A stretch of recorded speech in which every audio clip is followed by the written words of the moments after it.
Selamat siang, perkenalkan nama saya Silvestra Afrida Mardu, mahasiswa kelas A program studi Sosiologi. Pada kesempatan ini saya ingin menjelaskan mengenai isi buku yang berjudul Power, Politics and Society.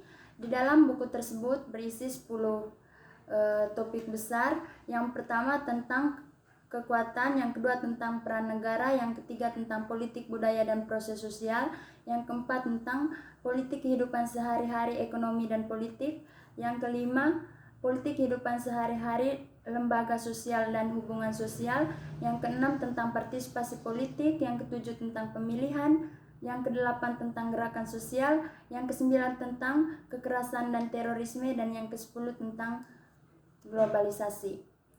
Baik, kita akan melanjutkan. Dalam buku ini akan membicarakan 10 topik besar yang berkaitan dengan kehidupan sosial masyarakat. Di dalam isi buku ini akan dibahas bagaimana kehidupan berpolitik dan kehidupan berbangsa dan bernegara. Tidak lupa juga tercantum tentang pemerintah, sehingga mengajak kita semua untuk membaca dan memahami buku ini agar dapat mengetahui bagaimana sebenarnya kehidupan sosial kita dan juga mengenai berbagai bentuk yang berkaitan dengan kehidupan berpolitik yang ada dalam suatu negara. Di dalam buku ini kita diajak untuk memahami beberapa topik penting, yaitu kekuasaan, peran negara, politik dan budaya,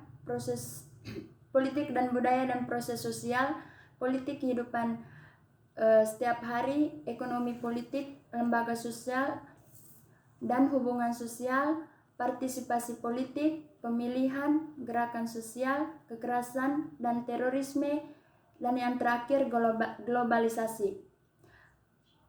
Berbicara mengenai kekuasaan berarti berbicara mengenai kewenangan yang didapat oleh seorang atau sekelompok guna menjalankan kewenangan tersebut sesuai dengan kewenangan yang diberikan. Kewenangan tidak boleh dijalankan melebihi kewenangan yang diperoleh atau kemampuan seseorang atau sekelompok untuk mempengaruhi tingkah laku orang atau kelompok lain. Tentu ini hal yang penting untuk menjadi sesuatu yang sangat serius, dan kita harus memahami tentang apa saja yang menyebabkan fenomena ini terjadi. Pada awalnya, kita dapat memahami kekuatan adalah inti dari pekerjaan politik. Tujuannya adalah untuk menjelaskan hubungannya antara interaksi sosial, struktur sosial, dan proses sosial yang diubah oleh perjuangan dan sumber daya. Kita harus mendefinisikan apa yang kita maksudkan dengan kekuasaan. Mendefinisikan kekuatan tidak semudah seperti yang kita bayangkan. Di dalam sosiologi politik, terdapat beberapa konseptualisasi kekuatan. Yang pertama adalah pendekatan pluralis. Pendekatan ini didasarkan pada pernyataan bahwa kekuasaan berbeda. Pusat kekuasaan ini termasuk partai politik, kelompok kepentingan pemilih, asosiasi, dan berbagai aktor sosial lainnya.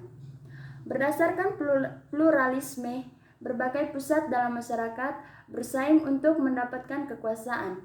Jadi, pluralis menemukan kekuatan ini terfragmentasi, sering berubah ketika satu kelompok menang dan yang lain kata dan koalisi tersebut terbentuk hanya berantakan dari waktu ke waktu.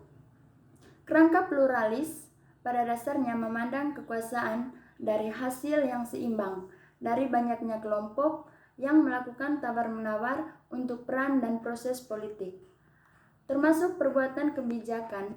Para pluralis memandang negara sebagai suatu struktur yang mempertahankan kekuasaan yang sah, menjaga aturan proses politik, terutama karena melibatkan akses ke struktur tata kelola masa depan untuk pemeliharaan ketertiban di seluruh masyarakat. Setelah membahas tentang pluralis, maka selanjutnya adalah tentang perspektif elit. Dalam sosiologi politik, sangat kontras dengan perspektif pluralis. Fokus ini di sini adalah pada konsentrasi kekuasaan dalam masyarakat di tangan segelintir orang yang dijamin oleh karakteristik latar belakang bersama seperti keahlian, kepribadian, ikatan sosial, atau anggota keanggotaan dalam strata masyarakat tertentu.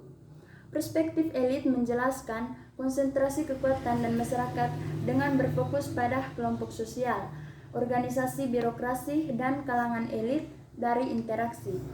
Ini adalah pusat kekuasaan elit yang mengontrol distribusi sumber daya di masyarakat melalui berbagai dan organisasi yang kompleks. Dengan demikian, perspektif elit menekankan pada bagian pusat kekuasaan terkonsentrasi. Kemudian, yang berkaitan dengan kekuasaan juga terdapat hal yang tidak kalah pentingnya, yaitu kelas sosial dan politik.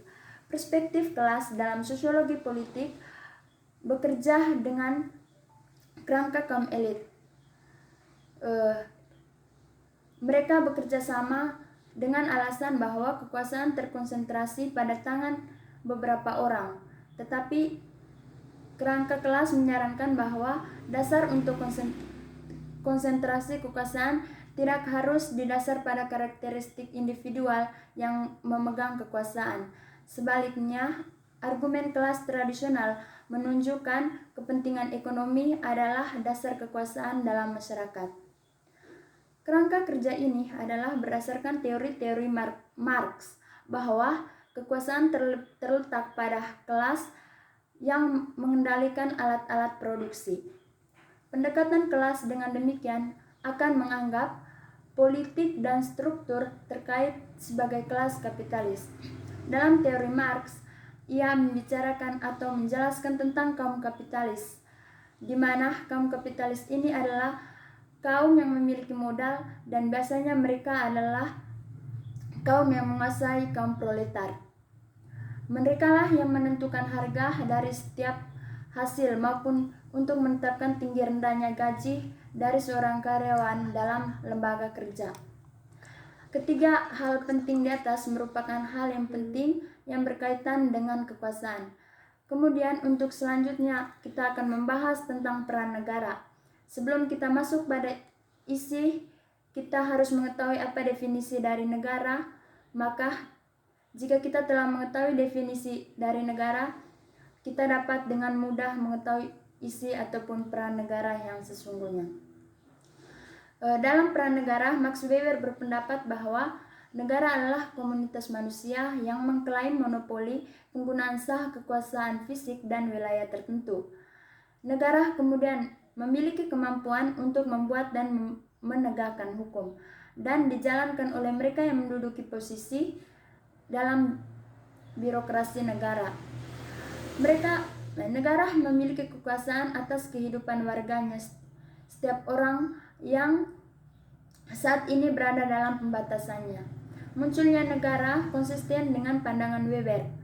Tilly mendefinisikan negara relatif terpusat, berbeda atau mengatur pejabat yang kurang lebih berhasil mengklaim kendali atas kepala konsensus alat kekerasan yang dilacak dalam populasi yang menghuni wilayah yang luas dan bersebelahan. Dalam peran negara tentunya melibatkan pemerintah. Oleh karena itu, kita harus bisa membedakan negara dan pemerintah. Negara sering bingung dengan pemerintah karena terakhir berbicara nama negara. Pemerintah dengan rezim spesifik yang berkuasa. Kemudian kita harus membedakan bangsa dan negara. Konsep bangsa dan negara sering membingungkan atau dianggap identik, dan keinginan bersama untuk menentukan nasib politik. Sedangkan negara adalah badan hukum bangsa dan negara yang bertepatan dengan Amerika. Negara diakui sebagai negara bangsa karena ada rasa kebersamaan dimiliki bersama. Munculnya bangsa, para ahli berpendapat bahwa nasionalisme adalah budaya dan bukan fenomena struktural. Namun, ada berbagai pandangan tentang apa yang mengarah pada munculnya bangsa-bangsa dan apakah modernitas itu yang dibutuhkan. Dalam ulasan mereka mencatat bahwa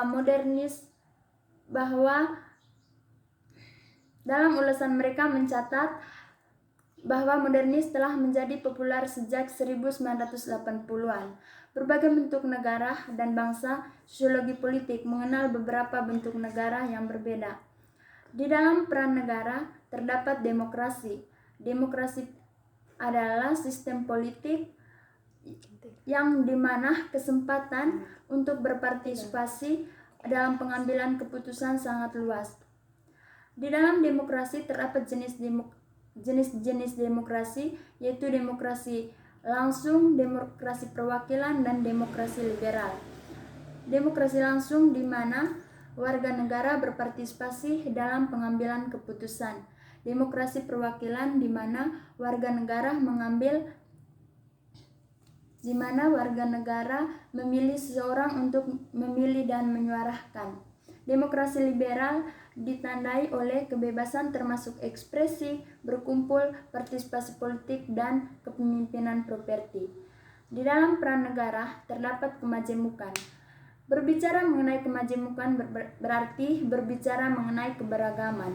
Keberagaman itu dalamnya terdiri dari suku, bangsa, agama, ras yang berbeda. Keberagaman dalam suatu negara merupakan suatu yang baik, karena dengan adanya keberagaman maka kita diajarkan untuk saling menghargai satu sama lain.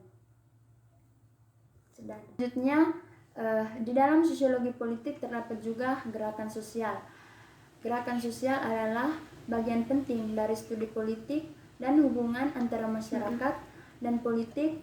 Meskipun beberapa telah mempertahankan gerakan itu adalah bagian dari perilaku irasional, non-politik fokus gerakan yang signifikan cenderung kegiatan politik yang dilembagakan serta kegiatan yang tidak dilembagakan seperti protes, demonstrasi jalan, pawai, dan sebagainya. Dalam bab berikutnya, kita akan menjelaskan tentang kekerasan dan terorisme. Berbicara mengenai kekerasan dan terorisme, berarti di dalamnya ada konflik sehingga adanya perang. Perang merupakan salah satu wujud nyata yang sering kita lihat yang berada di sekitar kita. Perang adalah inovasi konseptual terbaru dalam masyarakat militer. Untuk menangkap bagaimana perang telah berubah, termasuk perilaku terhadap warga sipil. Perang melibatkan konflik militer antara pasukan yang dilatih dan dipasok oleh negara bangsa. Menyerang warga sipil, populasi lain mengganggu, tujuan utama untuk secara langsung melibatkan tentara lawan.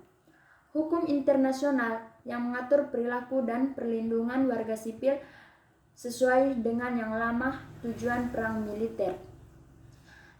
Dengan perang baru, semua jenis kekerasan terhadap warga sipil, termasuk seksualitas kekerasan, menjadi aktivitas fungsional yang dengan perang karena tujuan akhirnya adalah penghancuran masyarakat sipil. Sementara pemerkosaan terhadap warga sipil tidak jarang terjadi selama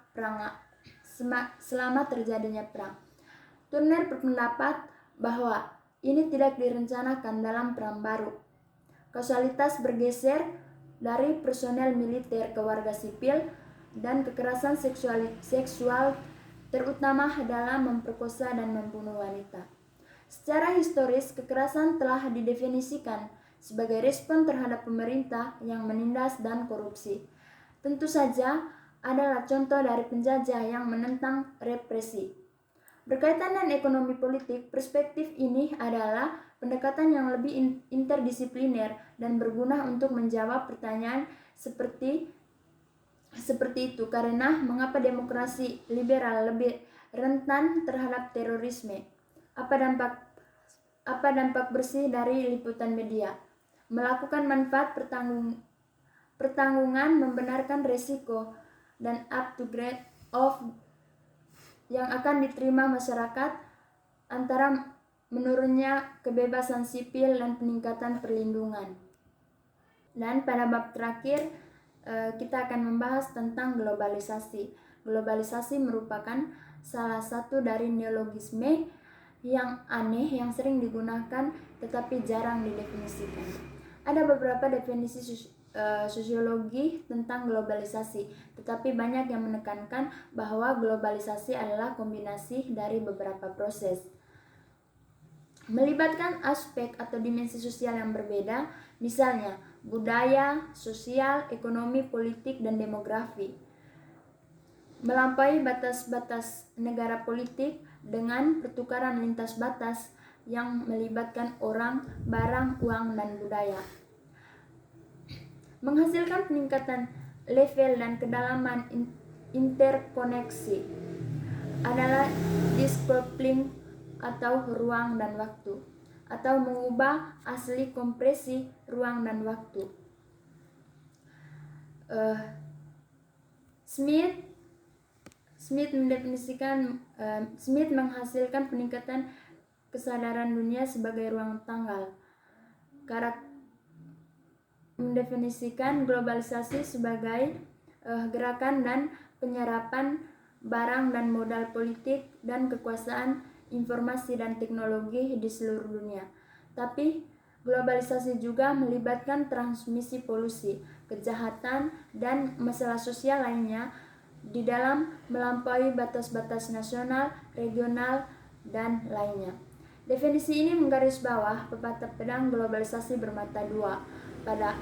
Padahal dampak positif yang disebut global seperti teknologi baru, perjalanan dan komunikasi yang lebih mudah, dan akses yang lebih luas untuk barang memiliki potensi untuk membuat dunia relatif lebih kecil dan untuk meningkatkan standar hidup di setiap sudut dunia.